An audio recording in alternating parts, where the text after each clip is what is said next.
India TV9 news Maharashtra.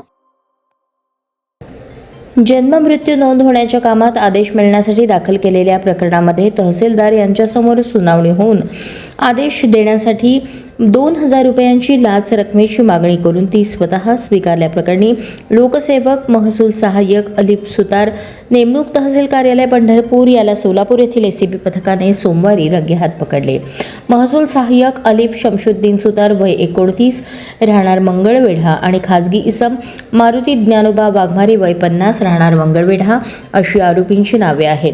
महसूल सहाय्यक अलिफ सुतार आणि खाजगी इसम मारुती वाघमारे यांनी तक्रारदार यांच्याकडे त्यांनी त्यांच्या पक्षकारांच्या वतीने पंढरपूर तहसील कार्यालयाच्या जन्म मृत्यू नोंद विभागात दाखल केलेल्या प्रकरणात तहसीलदार यांच्यासमोर सुनावणी होऊन आदेश घेण्यासाठी 2,000 रुपयांची लाच रकमेची मागणी केल्याचे 29 मे ते 1 जून दरम्यान झालेल्या पडताळणीत निष्पन्न झाले.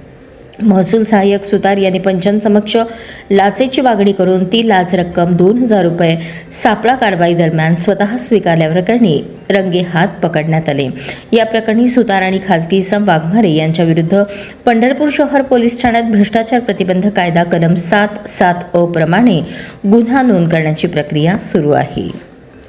ही कारवाई पोलीस उपायुक्त शिरीष सरदेशपांडे, अप्पर पोलीस अधीक्षक अजित पाटील, अप्पर पोलीस अधीक्षक अर्जुन भोसले यांच्या मार्गदर्शनाखाली पोलीस उपाधीक्षक प्रशांत चौगुले आणि त्यांच्या पथकाने पार पाडली.